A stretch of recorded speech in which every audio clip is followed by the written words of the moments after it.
رب العالمين والعاقبة للمتقين الصلاة والسلام على سيد الأنبياء والمرسلين وعلى آله وأصحابه أجمعين أما بعد فأعوذ بالله من الشيطان الرجيم بسم الله الرحمن الرحيم والضحى والليل إذا سجى صدق الله العظيم وبلغنا رسوله النبي الكريم ونحن على ذلك لمن الشاهدين والشاكرين والحمد لله رب العالمين إن الله وملائكته يصلون على النبي يا أيها الذين آمنوا صلوا عليه وسلموا تسليما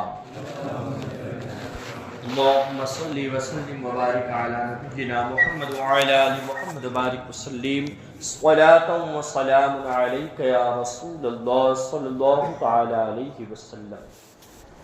سرکار شیخ الاسلام والمسلمین فرماتے ہیں بڑے لطیف ہے نازک سے گھر میں رہتے ہیں، بڑے لطیف ہے نازک سے گھر میں رہتے ہیں، میرے حضور میری چشم تر میں رہتے ہیں صلی اللہ تعالی علیہ وسلم۔ اور مقام ان کا نہ فرش زمین عرش بری، سوچئے فرش پر بھی نہیں عرش پر بھی نہیں تو کیا مقام ہوگا؟ یہ کوئی عاشق ہی بتا پائے گا جو عشق والا ہوگا۔ سرکار شیخ الاسلام فرماتے ہیں کہ مقام ان کا نہ فرش زمین نہ عرش بری، وہ اپنے چاہنے والوں کے گھر میں رہتے ہیں۔ سرکار فرماتے ہیں کہ وہ اپنے چاہنے والوں کے گھر میں رہتے ہیں۔ اور خدا کے نور کو، کون ہے خدا کا نور؟ قد جاءکم من اللہ نور۔ حضرت عبداللہ ابن عباس کی تفسیر اور مفسرین کرام فرماتے ہیں کہ نور سے مراد ذات مصطفیٰ ہے، بعض نے نور مصطفیٰ کہا ہے، بہرحال نبی کریم کی ذات ہے۔ تو خدا کے نور کو اپنی طرح سمجھتے ہیں۔ شیخ الاسلام فرماتے ہیں کہ خدا کے نور کو اپنی طرح سمجھتے ہیں۔ ارے یہ کون لوگ ہیں کس کے اثر میں رہتے ہیں؟ یہ کون لوگ ہیں کس کے اثر میں رہتے ہیں؟ ایک مرتبہ درود شریف پڑھ لیجیے، اللہم صلی علی سیدنا و مولانا محمد وعلی آل محمد وبارک وسلم صلاۃ و سلام علیک یا رسول اللہ صلی اللہ تعالی علیہ وسلم۔ ہم سب کے آقا، رحمت والے آقا، عظمت والے آقا، شوکت والے آقا، بڑی شان والے آقا، جن کے بارے میں سرکار اعلیٰ حضرت فرماتے ہیں کہ سب سے اعلیٰ والا ہمارا نبی، دونوں عالم کا دلہا ہمارا نبی، وہ آقا جن کے آنے سے اندھیرے ختم ہو گئے، اجالے ہی اجالے ہو گئے۔ اس لیے ہم جب پڑھتے ہیں نعت تو کہتے ہیں کہ نور والا آیا۔ نور کا مطلب کیا ہے؟ روشنی۔ عموماً آپ دیکھیں کہ کوئی کسی سے محبت کرتا ہے تو اس کی خوبصورتی پر محبت کرتا ہے۔ محبت خوبصورتی کی وجہ سے ہو جاتی ہے، حسن و جمال کی وجہ سے کوئی محبت کرتا ہے۔ میرے آقا کا حسن و جمال کیسا ہوگا؟ جس حسن پر فدا ہو جاتے تھے صحابہ کرام، وہ شعر ہے نا، حسن یوسف پہ کٹی مصر میں انگشت زنا، سر کٹاتے ہیں نام پر تیرے مردان یار۔ اس شعر کو سمجھنے کی ضرورت ہے دوستو۔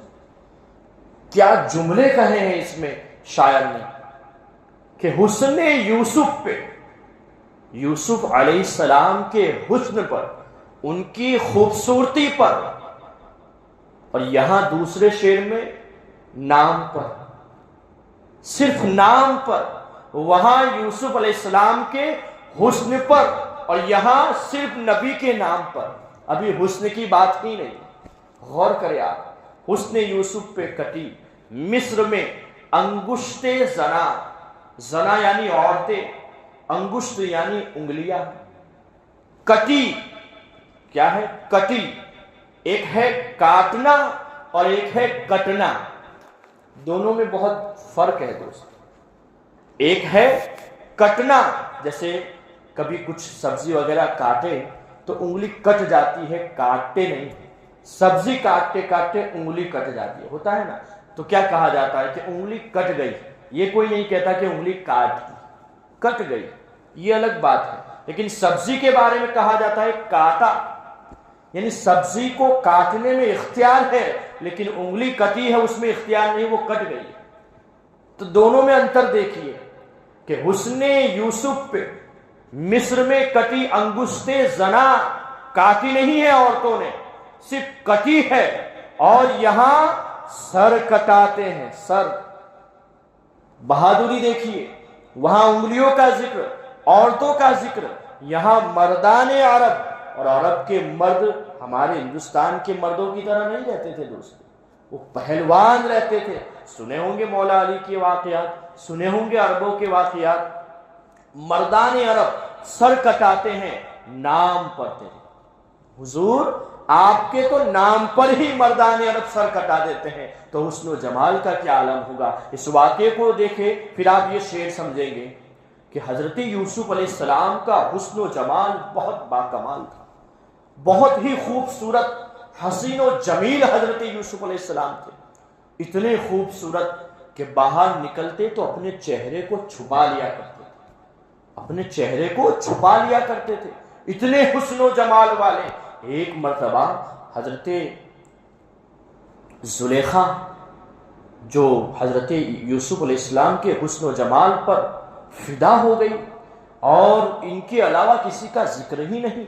چند سہیلیوں نے دیکھا کہ اے زلیخا، ہم تو دیکھتے ہیں کہ تم صرف یوسف کا چرچا کرتی ہو، یوسف سے عشق کر بیٹھی ہو، یوسف سے محبت کر بیٹھی ہو۔ حضرت زلیخا رضی اللہ تعالی عنہا نے کہا تم نے ابھی یوسف علیہ السلام کے حسن کو نہیں دیکھا ہے، اگر تم دیکھو گی تو تمہیں بھی پتا چلے گا کہ حسن یوسف میں کیا رکھا ہے۔ تو وہ لوگ اب طلب کر رہی ہے، انہیں طلب ہوئی کہ یوسف علیہ السلام کا چہرہ ہمیں دکھاؤ۔ کہا یہ تو مشکل ہے، کہا نہیں اب دکھاؤ، ہم بھی دیکھنا چاہتے ہیں کہ زلیخا جو بادشاہ مصر کی بیٹی ہے، شہزادی ہے، وہ یوسف علیہ السلام، اس دور میں یوسف علیہ السلام غلام تھے، اس دور میں غلام تھے، خدمت کر رہے تھے، بادشاہ حضرت زلیخا کے والد بادشاہ تھے۔ کہا کہ تم بادشاہ کی بیٹی ہو اور غلام پر فدا ہو، کیا وجہ ہے؟ تو حضرت زلیخا نے حضرت یوسف علیہ السلام سے عرض کی کہ اے میرے محبوب، اے یوسف علیہ السلام، میری کچھ سہیلیاں آپ کا دیدار کرنا چاہتی ہے، آپ کی زیارت کرنا چاہتی ہے، آپ کے حسن کو دیکھنا چاہتی ہے، بس چند ٹائم، کچھ وقت کے لیے آپ آئیے، چہرہ دکھائیے اور چلے جائیں۔ اچھا، یہاں حضرت زلیخا نے اپنی سہیلیوں سے کہا کہ آپ لوگ آ جانا، لیکن ساتھ میں ایک نیمبو، کچھ لوگوں نے سیب بھی ذکر کیا ہے، مطلب کوئی پھل تھا، نیمبو ہی لے لیجئے، لیمبو جس کو ہم کہتے ہیں، ایک لیمبو لے لینا یا سیب لے لینا اور دوسرے ہاتھ میں چھری لے لینا اور لے کر آنا، اور لے کر آؤ تو جب میں حضرت یوسف علیہ السلام کے چہرے کو تمہیں دکھاؤں، جب ان کا دیدار کراؤں تو تم کاٹنا شروع کر دینا، تم کاٹنا شروع کر دینا۔ یہ چیز ہوئی۔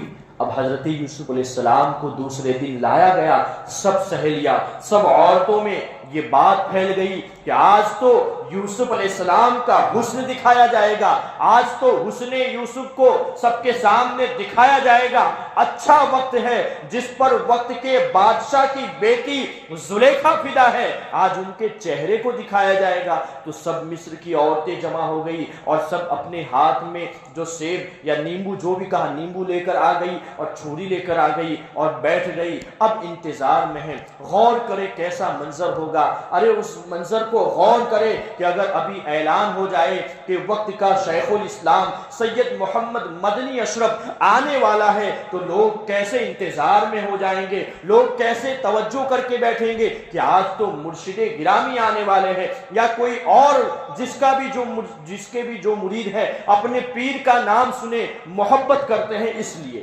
محبت, جس سے محبت ہو جائے ان کا انتظار کیسا ہوگا. وہاں حضرت یوسف علیہ السلام کے لوگ منتظر ہیں, عورتیں اب بیٹھی ہوئی ہے کہ ابھی یوسف علیہ السلام آئیں گے.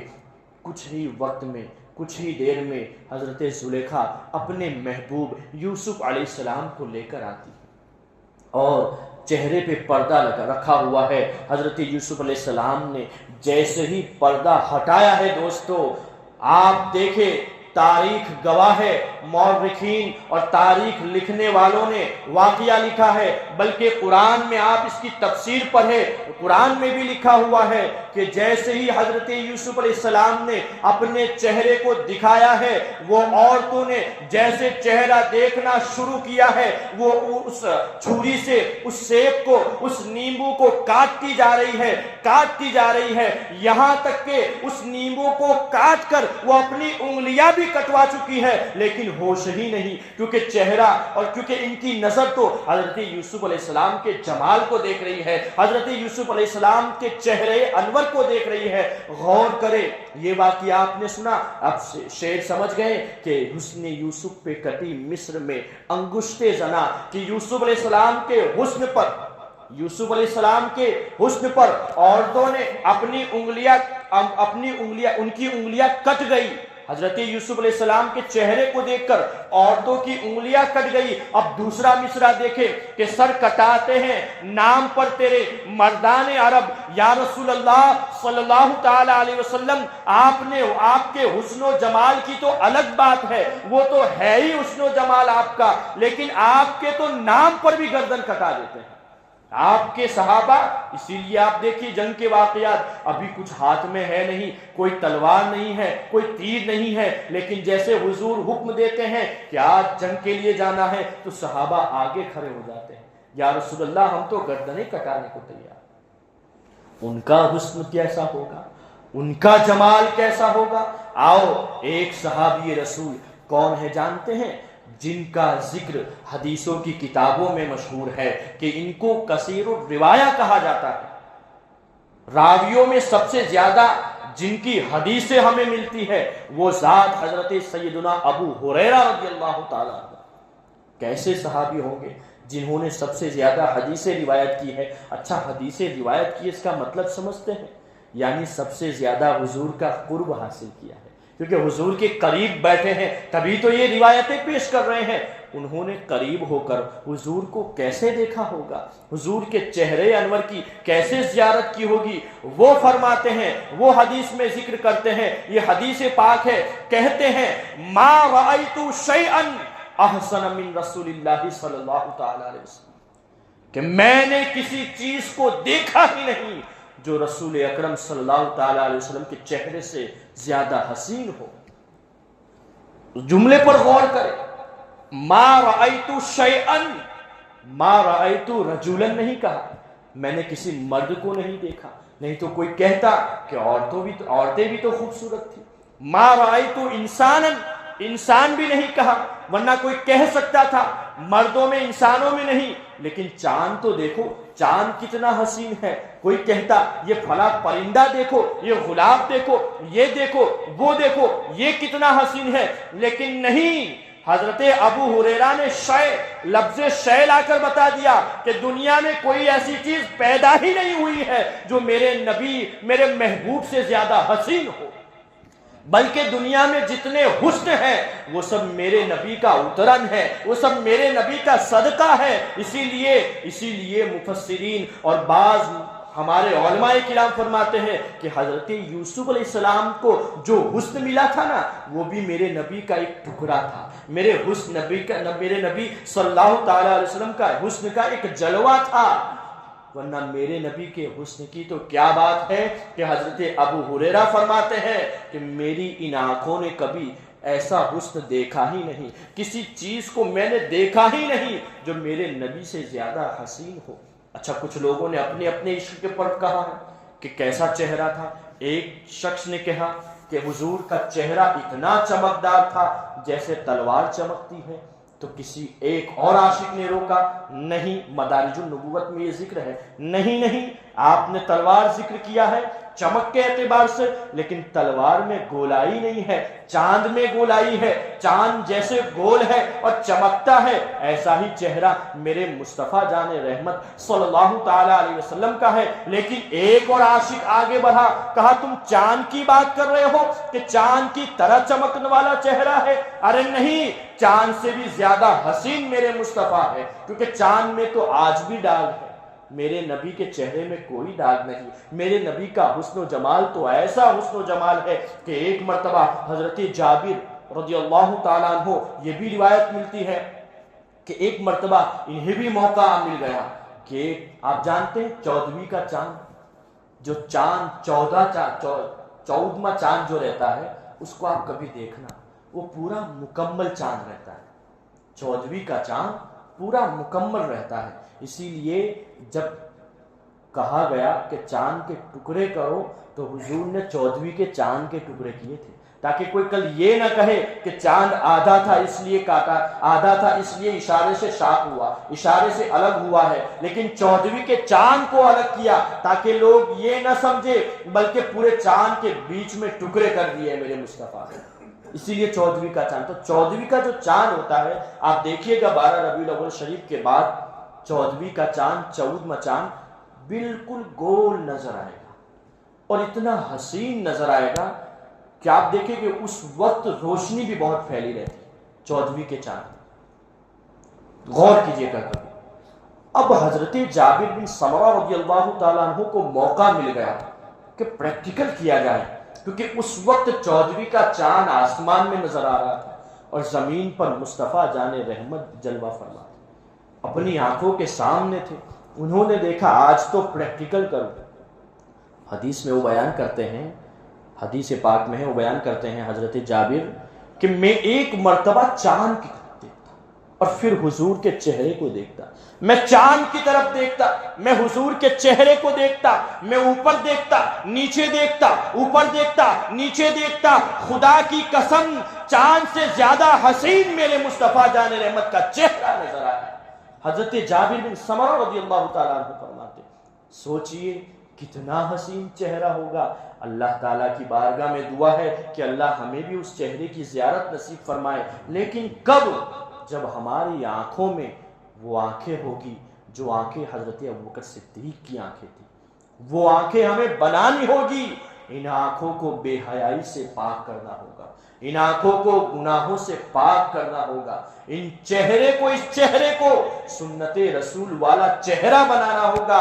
ورنہ آپ دیکھیں محشر کا میدان ہوگا جہاں ساری امتیں ہوگی.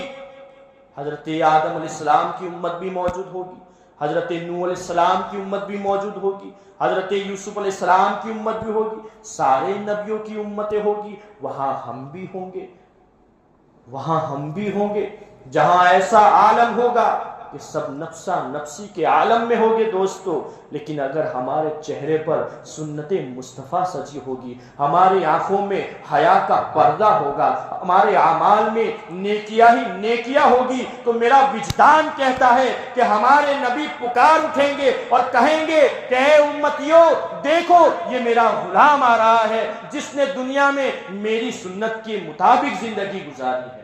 ہمیں ایسا بننا پڑے گا. لیکن جب ہم سنتوں کے خلاف ہوں گے, جب ہمارے چہرے پر سنت سجی نہیں ہوگی, جب ہم گناہوں کو لے کر جائیں گے, تو سوچئے اس وقت کیسی شرمندگی ہوگی. بہتر ہے کہ آج موقع ہے تو نبی کی سنتوں کو اپنی زندگی میں لائیں. تو بات کر رہا تھا حسن مصطفیٰ کی, رسول اکرم صلی اللہ تعالی علیہ وسلم کے حسن کی. سوچئے کیسا حسن ہوگا. ارے جس چہرے انور کے حسن کی قسم قرآن کھا رہا ہے, اللہ رب العزت خود قسم کھا رہا ہے, والضحیٰ, چمکیلے چہرے والے کی قسم. اچھا یہاں تفسیر میں بھی میں بتاؤں, اس میں کچھ لوگوں نے چاشت کی قسم بھی کہی ہے. میں نے جو ترجمہ کیا ہے وہ سرکار حضور محدث اعظم ہند کا ہے، مفسرین نے اپنے اپنے علم کے مطابق اس کی تفسیر کی ہے، لیکن چاشت کو بھی اگر سمجھنے جائے تو یہ بھی میرے مصطفیٰ جان رحمت کا چہرے پر آپ کو تفسیر ملے گی، آپ اس پر اگر غور کریں تو۔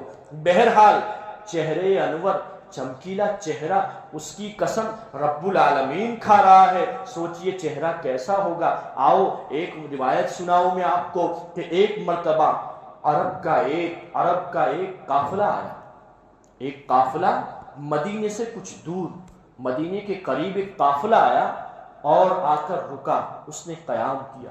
اسی وقت ہمارے اور آپ کے آقا رحمت عالم صلی اللہ تعالی علیہ وسلم کچھ سفر کے لیے نکلے، سیر کے لیے نکلے، جیسے ہم لوگ نکلتے ہیں نا عصر کے بعد کبھی چلنے کے لیے، ایسے حضور رحمت للعالمین صلی اللہ تعالی علیہ وسلم کچھ سفر کے لیے، سیر کے لیے نکلے، سفر نہیں سیر کے لیے، کہ چلو تھوڑا سا چل لیتے ہیں۔ تو مدینہ شریف سے باہر کچھ پہنچے کہ دیکھا کہ ایک قافلہ ہے اور اس قافلے میں ایک سرخ رنگ کا سرخ اونٹ ہے۔ اونٹوں میں تو اونٹ بہت ہوتے ہیں، یہ سرخ اونٹ، اور اس کی قیمت بھی زیادہ رہتی ہے۔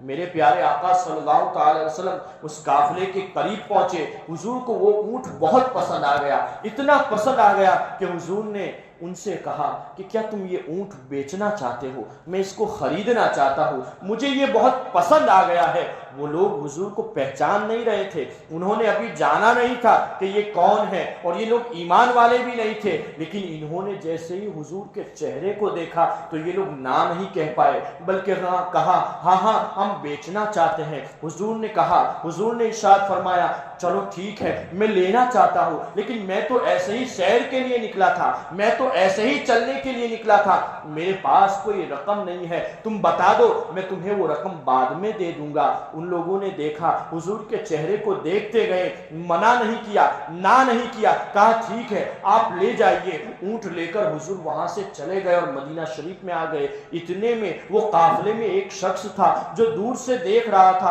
کہ یہ لوگ قافلے والے، یہ ایک شخص جو آ رہا ہے، مدینے سے آ رہا ہے، اسے اونٹ دے دیا، کوئی رقم نہیں لی، کوئی وعدہ نہیں کیا، کوئی ضمانت نہیں لی، یہ کیسے لوگ ہیں؟ وہ بندہ ان کے قریب جاتا ہے اور کہتا ہے کہ اے قافلے والوں، کیا تم اس مرد مومن، اس مرد کو جانتے ہو؟ کیا تم اس آدمی کو جانتے ہو، اس انسان کو جانتے ہو؟ کہا نہیں، ہم نے تو پہلی بار اس چہرے کو دیکھا ہے، ہم ان کو نہیں جانتے ہیں۔ اچھا تم ان کو نہیں جانتے ہو تو پھر تم نے اونٹ دے دیا، پیسہ لیا کہ نہیں؟ کہا نہیں، کوئی رقم نہیں لی ہے۔ کہا اچھا ضمانت لی ہے کہ نہیں، کہ کون کوئی ضمانت کے طور پر ہے؟ کہا نہیں۔ کہا کیسے لوگ ہو، جسے جانتے نہیں، جسے پہچانتے نہیں، یہ کون ہے، کہاں سے آئے ہیں، اور تم نے اپنا اونٹ دے دیا، وہ بھی سرخ اونٹ جس کی قیمت عرب میں بہت زیادہ ہے، ایسا کیسے ہو سکتا ہے؟ تو ان میں سے ایک شخص نے کہا کہ ارے تو پوچھتا ہے کہ تم نے ان سے رقم نہیں لی تو تو جانتا نہیں کہ جب یہ بول رہے تھے تو ان کی زبان سے پھول کھل رہے تھے، ان کے چہرے سے نور ٹپک رہا تھا، میں تو ان کے چہرے میں ایسا مگن ہو گیا تھا، میں کچھ بول ہی نہیں سکا، میں کچھ سوچ ہی نہیں سکا، میں تو ان کے حسن ہی کو دیکھ رہا تھا۔ اتنے میں دوسرے نے کہا کہ اے نادان، تو کہتا ہے کہ کوئی ضامن نہیں رکھا، میں تو ان کی زلفوں کو دیکھ رہا تھا، میں تو ان کی زلفوں کا اسیر بن گیا تھا، میں ان کی زلفوں کا قیدی بن گیا تھا، میں سوچ ہی نہیں سکا کہ کیا ہو رہا ہے، بس میں تو ان کو دیکھتے جا رہا تھا۔ اس نے کہا کیسے بندے ہو تم لوگ، دے دیے، ارے تمہارا اونٹ چوری ہو گیا، اس نے یہ کہہ دیا۔ اتنے میں ایک خیمہ قریب تھا، اس خیمے سے ایک بڑھیا عورت کی آواز آئی، کہا اے سنو، کون کہتا ہے کہ انہوں نے چوری کی؟ میں ضمانت دیتی ہوں کہ وہ آئیں گے اور تمہیں رقم دے دیں گے یا کسی اور سے دلوا دیں گے، لیکن وہ تمہارے پیسے نہیں کھائیں گے، وہ رقم دے دیں گے۔ انہوں نے وعدہ کیا ہے، وہ اپنا وعدہ نہیں توڑیں گے۔ ان لوگوں نے، قافلے والوں نے اور اس بندے نے کہا چلو اچھا ہے، کوئی پہچان والا تو نکلا، کوئی ان کو جاننے والا تو نکلا کہ ان کی ضمانت دے رہا ہے، کوئی تو نکلا جو ضمانت دے رہا ہے۔ اس بڑھیا عورت نے کہا میں بھی نہیں جانتی، میں بھی ان کو نہیں پہچانتی، مجھے بھی نہیں معلوم یہ کون ہے۔ کہاں سے آئے ہیں، کیا نام ہے مجھے نہیں معلوم، لیکن میں نے ان کے چہرے کو دیکھا ہے، اتنا حسین چہرہ ہے، اتنے خوبصورت ہے کہ ایسا خوبصورت چہرے والا کبھی جھوٹ نہیں بول سکتا، ایسا خوبصورت چہرے والا کبھی وعدہ خلافی نہیں کر سکتا۔ سوچئے حضور کے چہرے کو دیکھ کر یہ بڑھیا عورت بھی کہنے لگی۔ یہ بات چل رہی تھی، اتنے میں حضور کے چند صحابہ آئے اور کہا کہ کون ہے جس نے ہمارے آقا کو اونٹ بیچا تھا، جس سے میرے آقا رحمت عالم صلی اللہ تعالی علیہ وسلم نے اونٹ خریدا؟ قافلے والوں نے کہا ہم ہیں۔ کہا کہ لو یہ کھجورے جو ہے وہ ضیافت کے طور پر لو، یعنی تحفے کے طور پر دے دیے، اور یہ رقم لو۔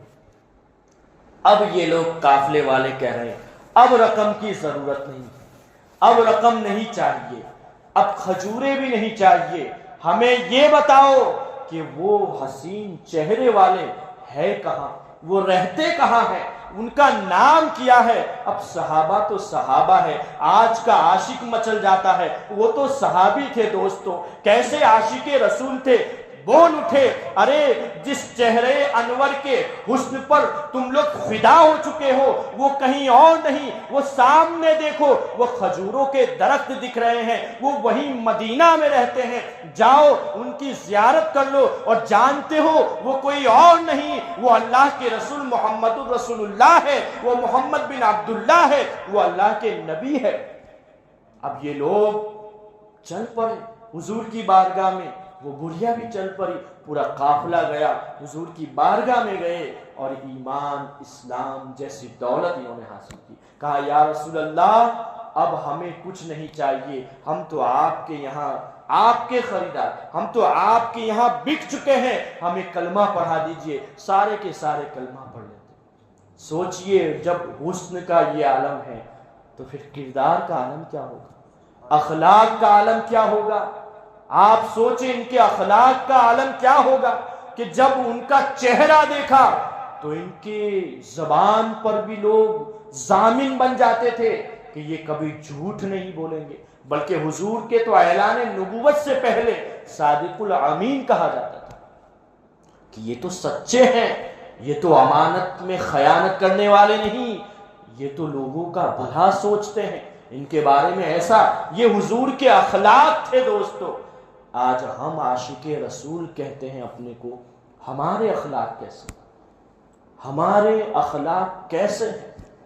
حسن کی بات تو دور ہے، ہم اپنے کو عشق رسول میں ایسے ڈھال دے دوستو کہ یہ 1500 سالہ جشن عید میلاد النبی، آج آپ لوگوں نے سنا ہوگا، سوشل میڈیا کا دور ہے، سب جانتے ہیں کہ 1500 سالہ یہ جشن ہے۔ کیسے جشن ہے 1500 سالہ جانتے ہیں نا؟ ابھی 1447 ہجری چل رہی ہے، اور یہ ہجری کب سے شروع ہوئی؟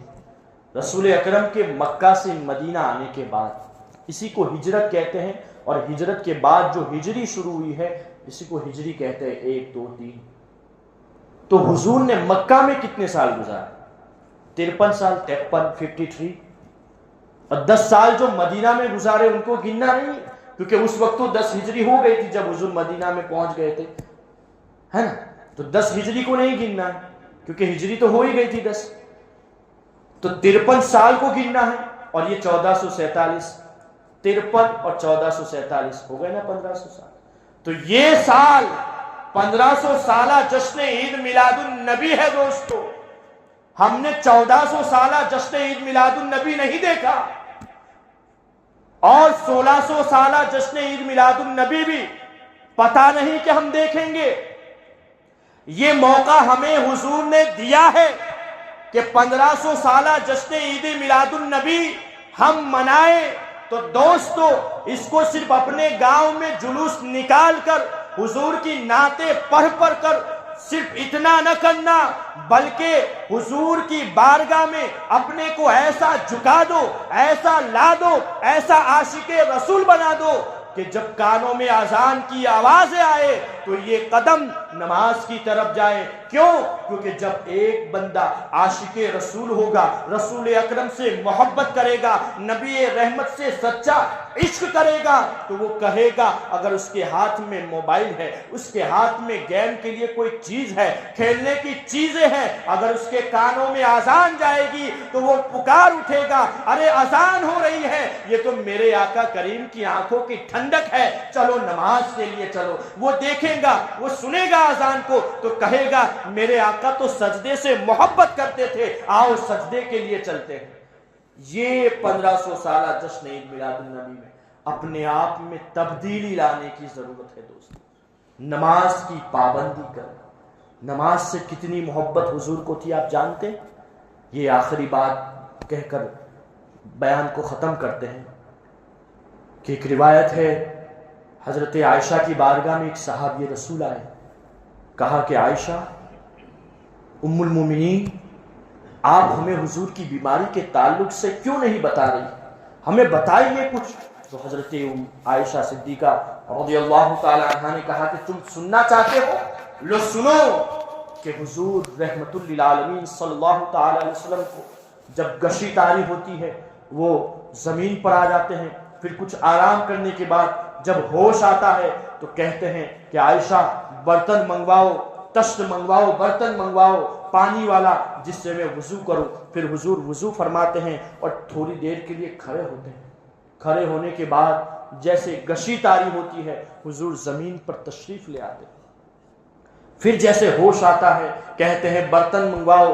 پوچھا کہ اے عائشہ کیا میرے صحابہ نے نماز پڑھ لی؟ کہا حضور یہ آپ کی نماز کے لیے آپ کا انتظار کر رہے ہیں، اور وہ عشاء کی نماز کا وقت تھا. روایت میں موجود ہے حضرت عائشہ نے کہا یا رسول اللہ سب صحابہ آپ کے انتظار میں ہیں، آپ کے منتظر ہے. حضور نے برتن منگوایا، پھر وضو کیا، پھر اس کے بعد حضور کو گشی طاری ہوئی تو پھر حضور زمین پر تشریف لے آئے.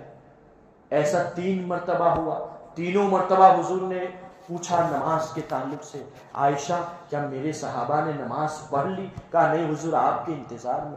حضور نے کوشش کی 3 مرتبہ، کھڑے ہو گئے، اور پھر جب گشی طاری ہوتی ہے تو پھر بے ہوشی کے بعد جب حضور کو ہوش آتا ہے پھر وضو فرماتے ہیں.